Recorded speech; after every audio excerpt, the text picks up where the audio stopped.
in our world, or rather our interpretation of it, expert is showing somebody that you've got the knowledge, the skills to be able to do the thing that you do best, which in this case would be dog training. It is about being purposeful, and it is about being mindful of what you want from that business. It's about how you do things, isn't it?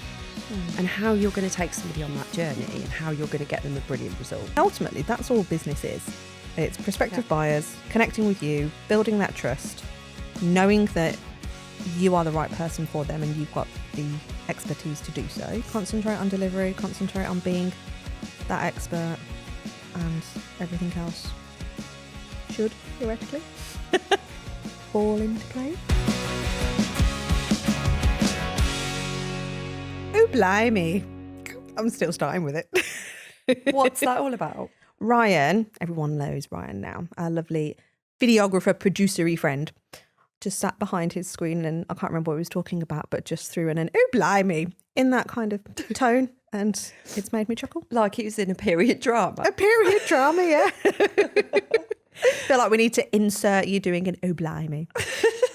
Anyway, hello everybody. Yes, more craft. What we're talking about today? Becoming the expert, apparently. Ooh, that sounds a bit egotistical. Does it? That's what people might be thinking. Oh. Do you think? Don't know. Clearly not.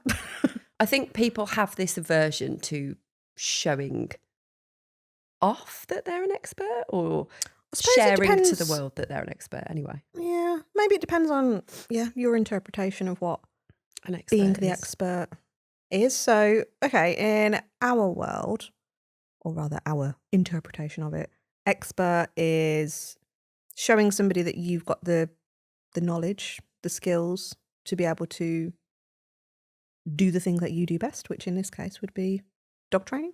Yeah, and I also feel like it would give people confidence to know you're the right person for them. Yep. Because if you're not showing, and when we say, like, we'll talk about this more anyway, but when we say the expert, we're not talking about all your qualifications. I was just thinking that. Yeah, we're talking about your, like, why would someone work with you over the next person? So what is it about you? What stands out about you? What have you got that someone else hasn't, basically?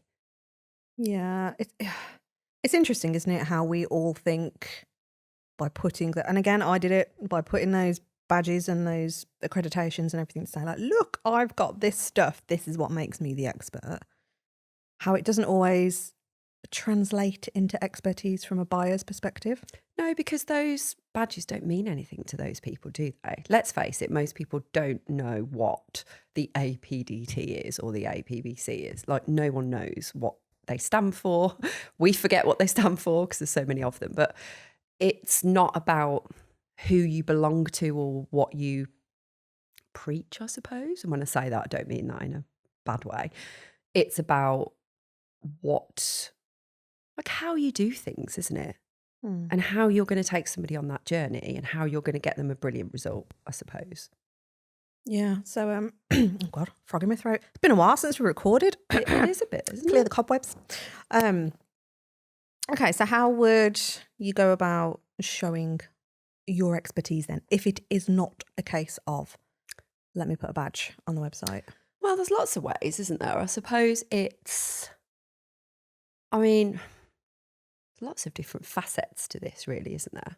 You could talk about how you've helped people in the past, talk about case studies and testimonials, successes, wins. Yeah. So, okay, let's look at this like an actual 12-month plan then. Mm-hmm. So, because I know for me, when I hear stuff like this, I want to do it all immediately. And this is definitely a longer play game. This is the stuff that accumulates over time. I'm quite impressed I managed to say that word. Compounds. I would struggle. Compound effect. Accumulate. I have to really think about it. Emphasis on the Q. But yeah, it's the long-term play. So it's thinking about breaking it down into different areas, really. But if you think of it from a publishing angle. So within that publishing, that could be your social media channel. Mm-hmm. It could be blogs on your website. Yep. It Could be content on YouTube. Yep. Could be long form, short form. Yeah. Emails. Yep. PR. PR. Love PR. Yeah. Cobwebs back. I think we feel like this isn't about PR anyway, like as such, but I think PR is one of those things we feel like is out of reach for a lot of dog trainers when actually it's part and parcel of everything anyway. Yeah, I think it's trying to normalise it a lot on all of this stuff, because I think when you start thinking about publishing, it potentially feels a little bit out of reach. And again, maybe that's what a bigger company or organisation would do. But actually, like, the more you can do this as a sole trader, as a solopreneur, as that dog trainer that's going out and doing the thing and delivering your dog training, by adding this into your workflow, it helps prospective buyers connect with you. Mm-hmm. And ultimately, that's all business is. It's prospective buyers connecting with you, building that trust, knowing that you are the right person for them and you've got the expertise to do so. And voila, we value it's exchange. having the continuity through all those different, whatever platforms or outlets that you choose to use, is having that consistency, isn't it? And continuity. Because if it's all really disjointed, this is where people get suspicious. And especially now in the AI world, you know, we live in, it's like, what's real, what's not? Is that really you? In fact, we had somebody this week say, really? Have you written a book that went to #1 in 6 categories? Because you've only got 9 reviews on Amazon. And I was like, oh, have we only got 9 reviews on Amazon? So guys, can you give us some more reviews on the book, please? Because that was quite oh, geez, okay. But it doubted her, like it doubted our credibility in her eyes, because we were like, she was like, well, how have you only got 9 reviews then if you went to #1? I was like, people are obviously a bit shit at leaving us a review, and we're a bit shit about asking for it. So hence this.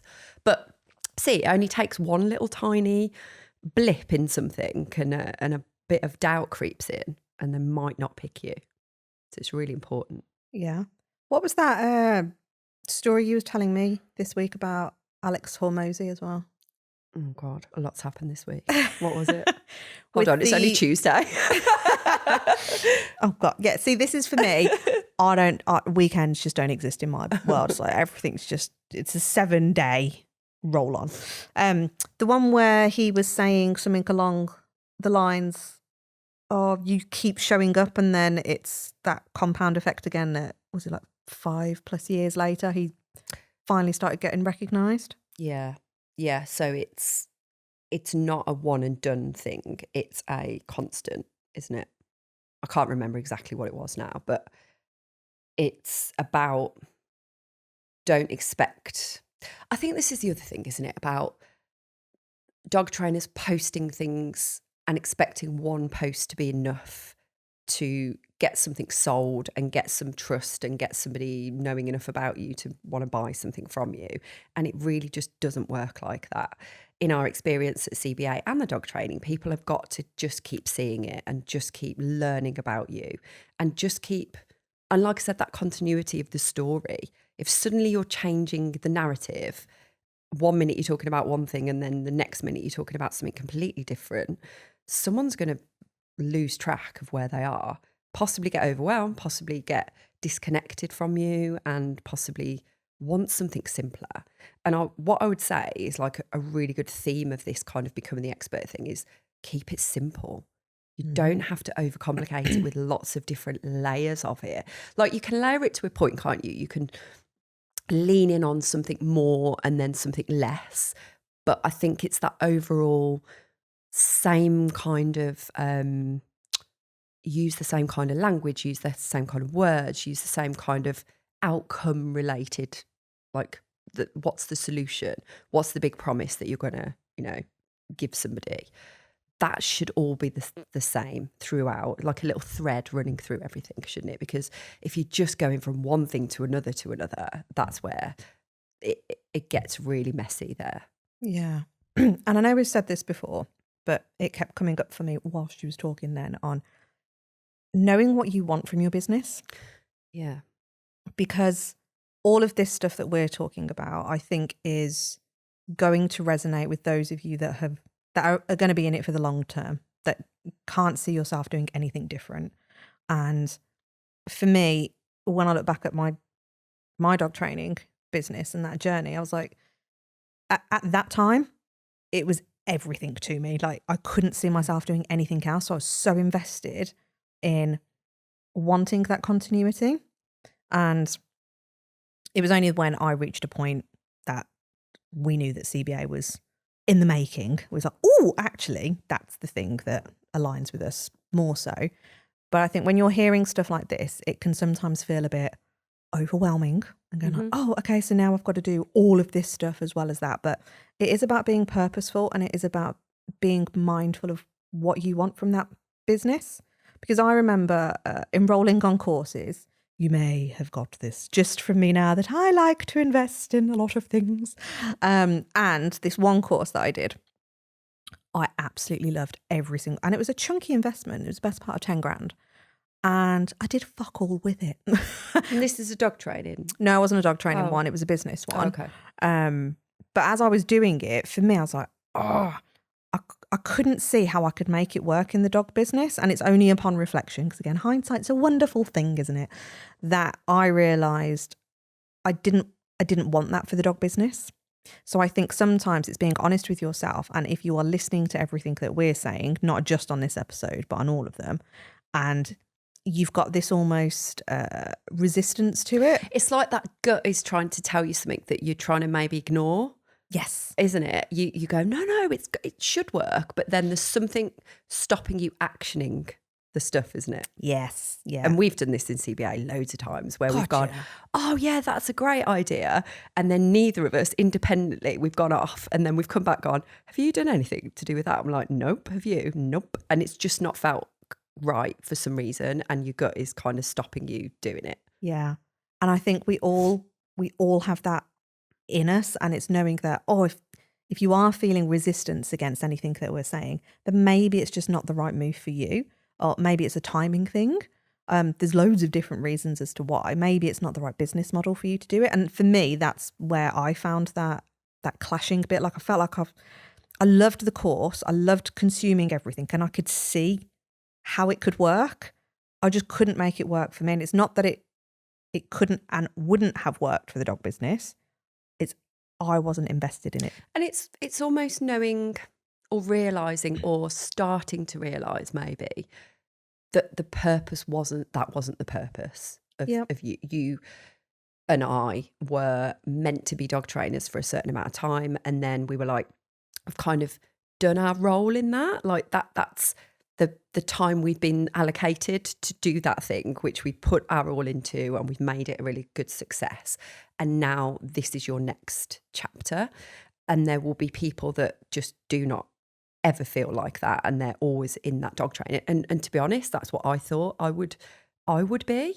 And I was so invested in it, exactly the same. But then I was like, as soon as this idea came, we came up with the idea, I was like, oh my God, like that could actually be a great thing to do, and actually reaching more people and making a bigger impact. Even though as scary as it was taking away from the dog training, I was like, and I found that really hard to step away from it. But now I've stepped away from it, I can't think about ever going back to it. And that's really weird, isn't it? And there'll be some of you that go, I feel like that about my day job, and I want to do that with the dog training. But maybe there's some fear around it. Maybe something stopping you. Is it the fear of making enough money? Is it the fear of having enough confidence in yourself? Do you feel good enough to do it? Do you feel you've got enough knowledge to do it? And there might be other people that listening to this that are dog training and actually feel like they want to do something different.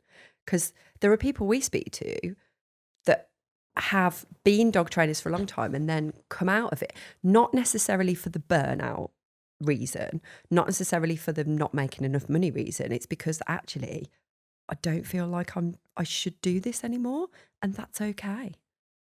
Yeah, you've got to have a lot of awareness about yourself. Yeah, it takes guts, doesn't it? It takes real, like, what's the word? Not confidence.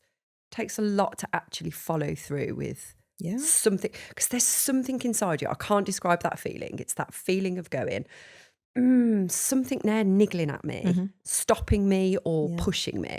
Either way, it can be both, can't it? Yeah. And it's really hard to listen to that and do what it's trying to tell you to do, or not do what it's trying to tell you to do. Yeah. Isn't it? Yeah. It's a brave thing. And especially like when we're talking about, becoming that expert and putting yourself out there. Yeah. I think for a lot of us, and again, this is just human nature, I feel, the thought of putting yourself out there means you are now opening yourself up to trolls. Yes. Because let's face it, you're going to put yourself out there. You're going to put your opinions, your thoughts out. And if you are not fully invested in the thing that you are doing, and I think for me, that's where I felt that that resistance for that dog training bit. I never had the confidence to put myself out there as a dog professional in terms of, felt like I was by no means comparing myself to the likes of, like the bigger names in the industry, like your Chikashios and Brophies and Sarah Fisher and everybody like that. I never wanted to, or felt like if I'm putting my stuff out there, then I don't have the same knowledge level as these people, but I'm comfortable doing it within the parameters of my local community. Yeah. Does that make sense? Do you know I get what I mean? what you mean. Yeah. Whereas when I was looking at it from building that expertise bit, I thought, well, if I start putting that level of content out, then I'm not that person and I don't want to be that level of expert. And that's how I saw it for that dog business, instead of looking at it for what it could have been in going, well, actually, if I just show up as that expert for my local area, because that's all I ever wanted. Yeah. How can I do that? And how can I do that by maybe doing some more press releases and reaching out to, the local press and saying, I'm a dog trainer and I'm working on educating owners around here to have better relationships with their dogs. And all of this is coming off the back of all my learnings and how I'm now implementing that as a parent. And do you know what I mean? Like, really putting myself out there. Now, that's a story I could have followed through with, but there was a weird blocker in my head thinking, if I'm putting myself out there, I'm trying to put more dog knowledge out there that I'm just not convinced on. And maybe all of these other dog trainers out there are going to go, you're a fraud. You don't know what you're doing. You're shit. Who do you think you are? But I think reframing it like that works really well for your mindset as well, to go, in the local area, I am the expert.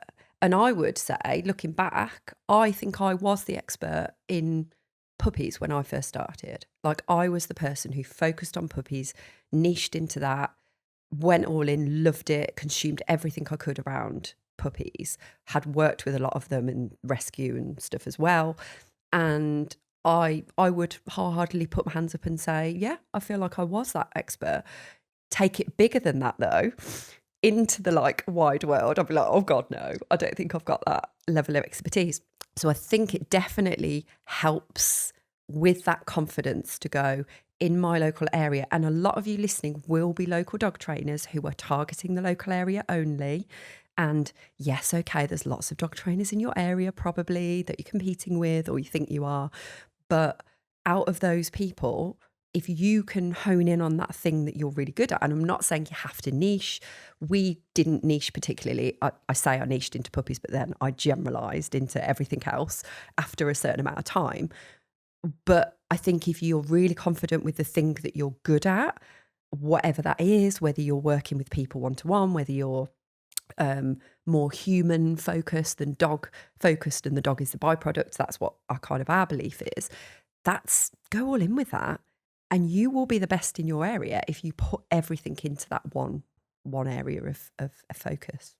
Yeah. But the local area is the place to target that knowledge and expertise. And if you're in the right groups, if you're in the right local Facebook groups, for example, then you're reaching those local people and you're not putting the information out to the wider world anyway if you don't want to. You can keep it really local. Yeah. And this is where, spending time on your your website, if you're going to do blogs and things like this. And again, this is where we're really mindful that some of the stuff we say is potentially a little bit contradictory, because in one hand, we're going, you can do all of this stuff. And on the other, we are very mindful that what we teach is these phases of business. And for this phase 1 business, our approach is go high ticket, less sales.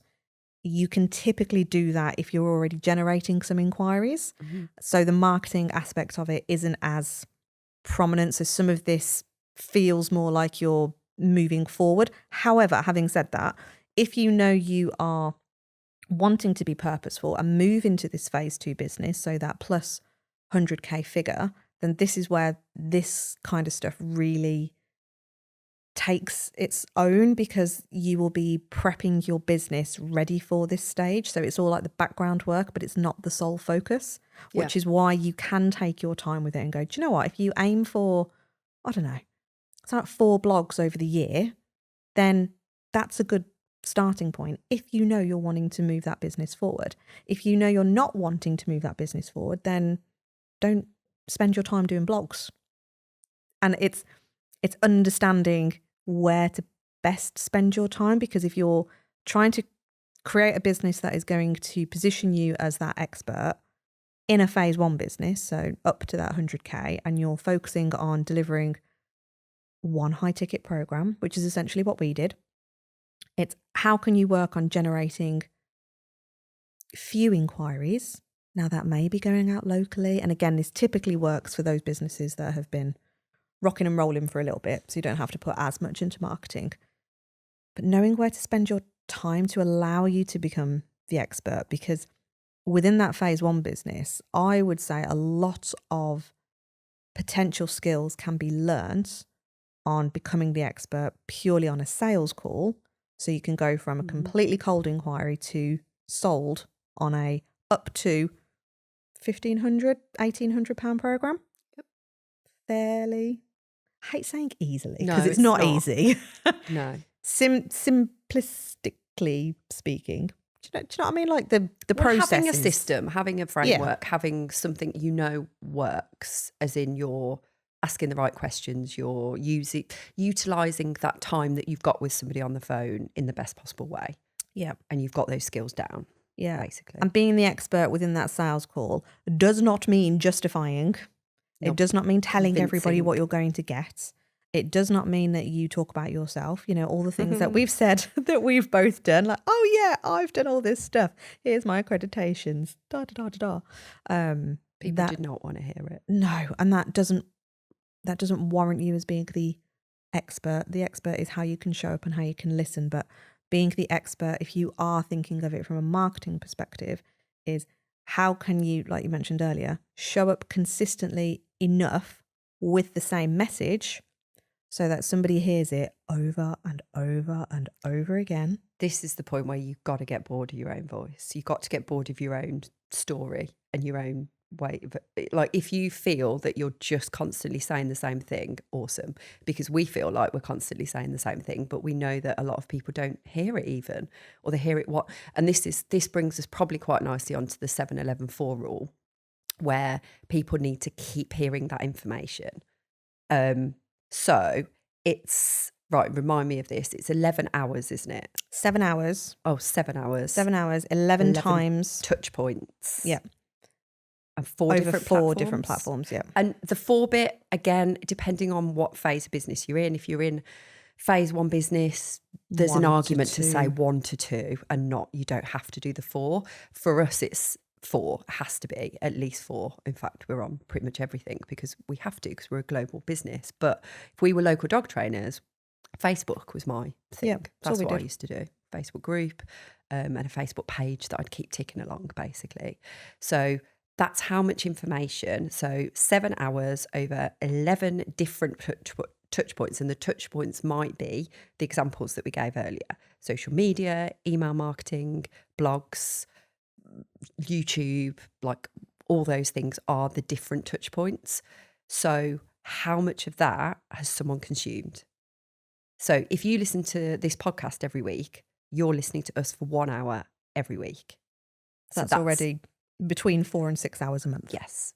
So you've already got a lot of information, and you've got, hopefully, trust, if you're still listening to this podcast nearly 2 years on, because it's nearly our 2-year anniversary. 2 years, 3 years. No, Aren't we going into our third year? no, 24 we started.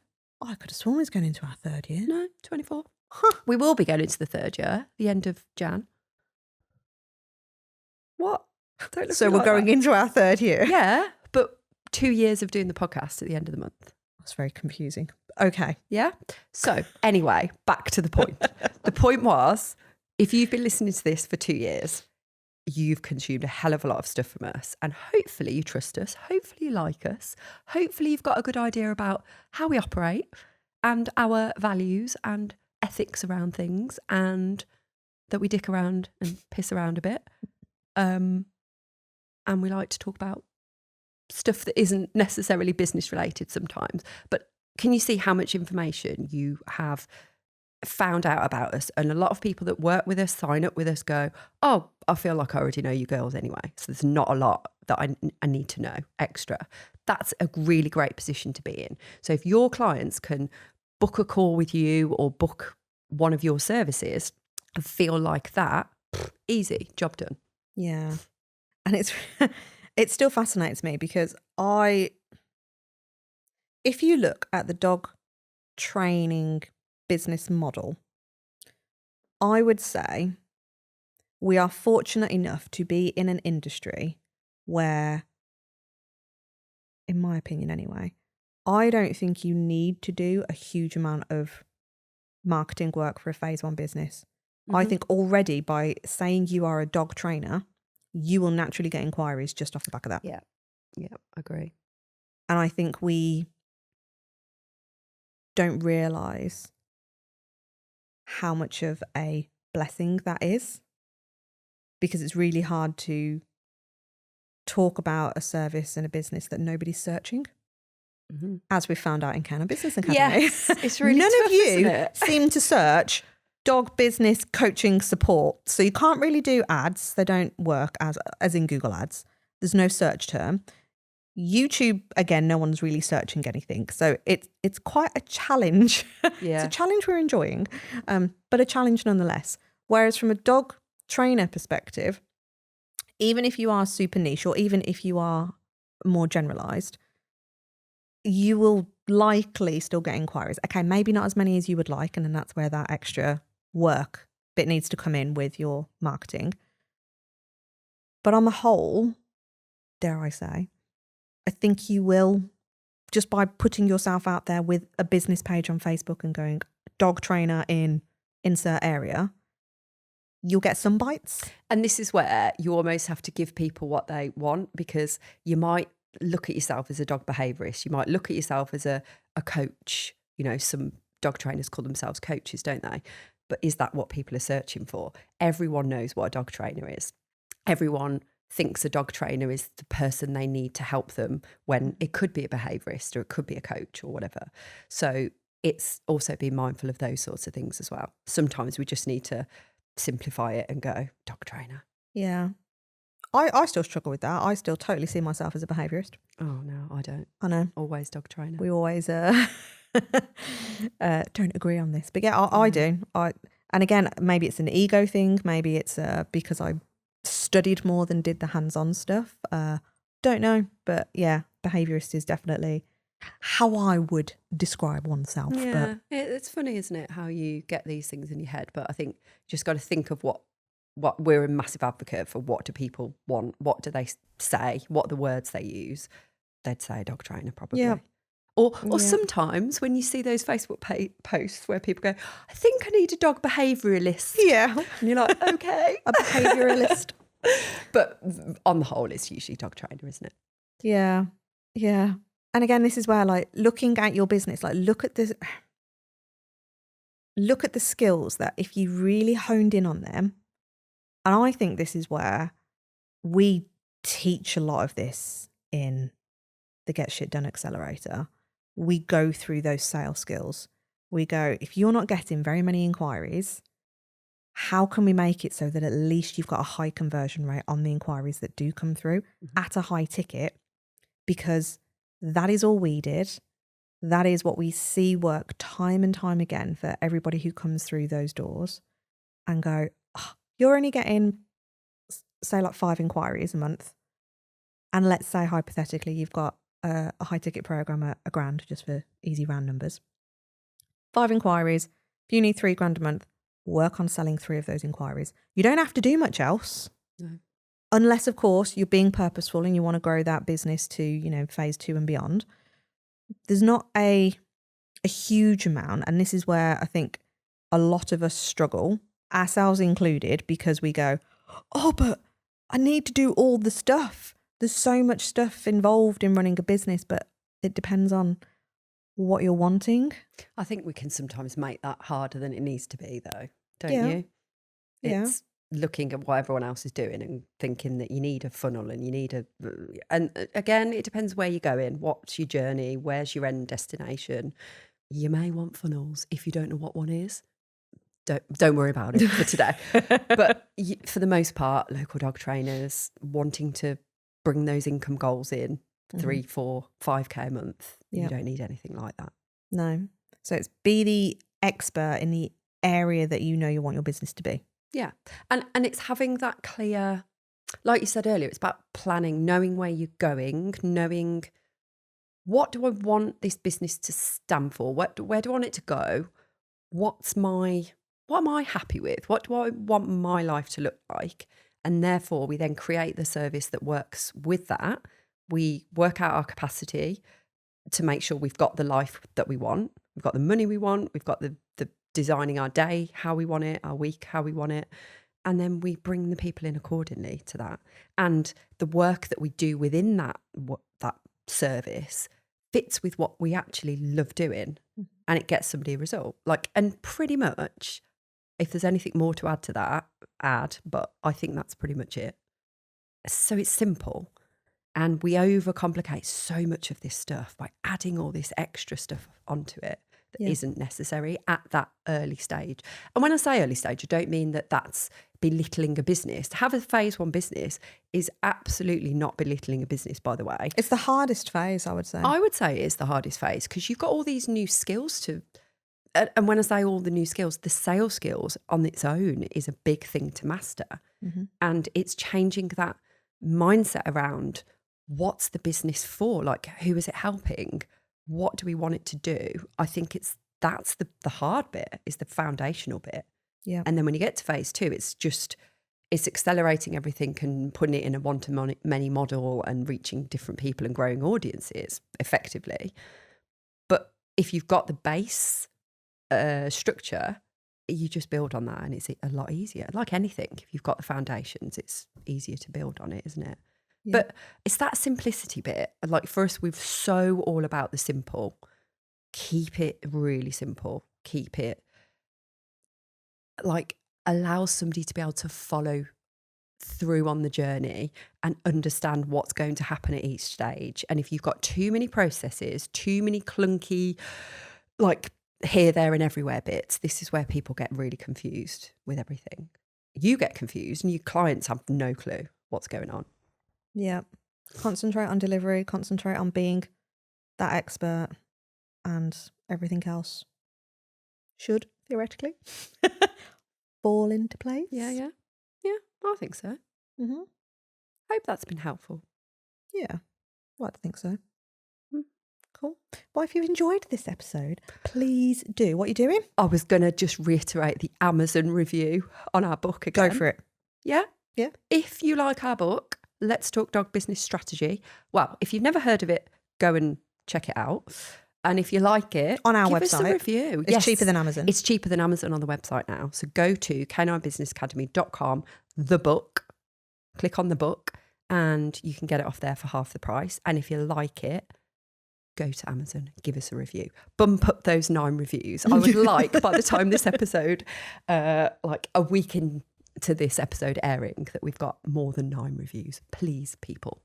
Yeah, much appreciated. Thanks, guys.